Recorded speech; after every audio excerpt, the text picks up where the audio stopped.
2년간 이날만을 준비했어, 연진아. 내가 2019년 내게 밀려서 철수할 때까지만 해도 이렇게 부활할 줄은 몰랐지.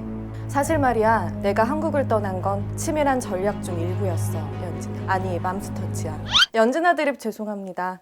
웃지 마요, 거기. 브랜드와 떠나는 설레는 여정 피크닉. 오늘은 파파이스에 대해서 이야기해보려고 하는데요. 이해를 돕고자 약간의 비유를 좀 해봤습니다. 아주 오래된 소문이 될 거거든, 연진아. 물론 좀 과장되긴 했는데 그래도 말이 되는 게 있습니다. 오늘의 주인공 파파이스에 대해서 소개하면 2000년대를 주름잡던 패스트푸드 브랜드입니다. 짭조름한 양념 가득한 감자튀김과 딸기잼에 찍어 먹는 비스킷이 트레이드 마크였죠. 저는 맨날 학원 끝나고 감자튀김 먹었던 기억이 나요. 다른 데와 달리 좀 카페 같달까? 근데 맘스터치랑 좀 둘이 비슷하지 않아요? 둘이 무슨 사이였냐? 원래 같은 계열사였어요. 질문 있어요. 그러면은 파파이스랑 맘스터치랑 차이가 뭐예요?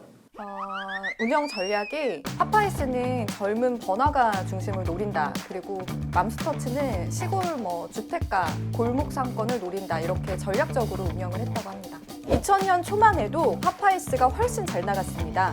근데 당시 파파이스 상무였던 정현식 대표가 맘스터치를 사면서 파파이스를 추월하게 됐죠. 솔직히 비즈니스 세계에서 파파이스가 맘스터치한테 당했다? 이런 건 좀 말이 안 되죠. 맘스터치가 잘해서 소비자의 선택을 받은 거죠.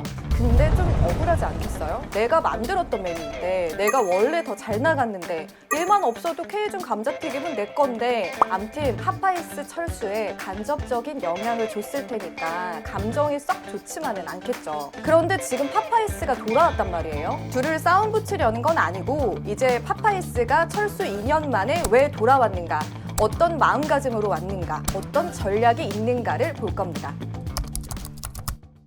자, 일단 파파이스의 한국 시장 철수는 하나의 전략으로 봐야 합니다. 네, 철수도 계산된 거다. 처음부터 한국을 포기하려고 한 게 아니었다고 합니다. 당시 새 주인을 찾고 있었는데 잘 찾아지지도 않고 또 그동안 운영해 온 거 보니까 문제가 많아서 새롭게 정리가 필요하다고 판단을 했대요. 굴욕의 과거를 청산하고 깔끔하게 새 출발하자는 거죠. 새 주인은 50년간 명태와 참치 원양어업을 하던 회사가 됐습니다.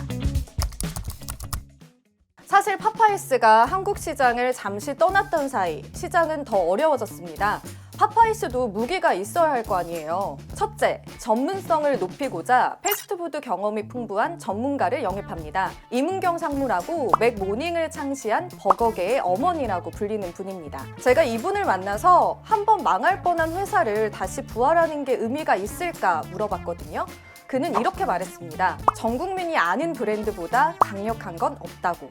처음부터 무언가를 키우는 것보다 이미 어느 정도 검증된 브랜드를 활용하는 게 더 효율적이라고 판단한 거죠. 두 번째, 맘스터치에게 빼앗겼던 남부 케이준 스타일이라는 정체성을 다시 가져온다고 합니다. 넌 모르잖아. 남부 케이준 스타일. 진지하게 하셔야 돼요. 세 번째, 기본에 충실한 메뉴. 지금 밀고 있는 메뉴가 치킨 샌드위치인데요. 다소 평범하고 심플해 보이거든요.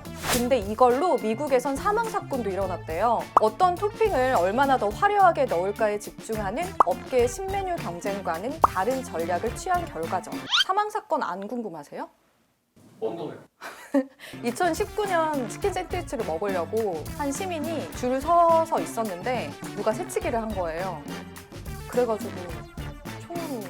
마지막, 매장과 플랫폼 혁신. 앞으로는 일부 매장은 식사만 하는 게 아니라 다양한 경험을 살릴 수 있는 복합 문화 공간으로 꾸미는 등 혁신을 시도한다고 합니다. 오프라인 매장뿐만 아니라 다양한 플랫폼에서 고객과 만날 준비도 하고 있습니다. 패스트푸드점이 집 근처에 많으면 많을수록 좋잖아요. 구체적으로 어디에 생기는지. 지금 파파이스가 생긴 곳들이 버거킹이나 KFC가 있는 쪽들이 많아요. 그래서 제가 물어봤더니 아무래도 교통이 좋은 곳에 사람들이 많기 때문에 입지 조건을 따지다 보니까 이렇게 선택을 했다라고 말을 했어요. 지금 강남이랑 구로랑 화곡점에 있는데 앞으로 200개 넘게 아마도 매장이 생길 것 같아요. 자, 정리하면 파파이스가 맘스터치 때문에 망한 건 아니지만 영향은 줬을 것이다. 파파이스는 완전한 부활을 위해 잠시 철수한 거였다. 유능한 인재 영입, 남부 K준 스타일 정체성 어필, 매장과 플랫폼 혁신을 통해 부활을 꿈꾼다. 파파이스의 계획이 잘 실현될지 지켜볼게요. 판단은 여러분들이 해보세요. 나 지금 되게 신나. 피크닉 다음 주에 찾아올게요.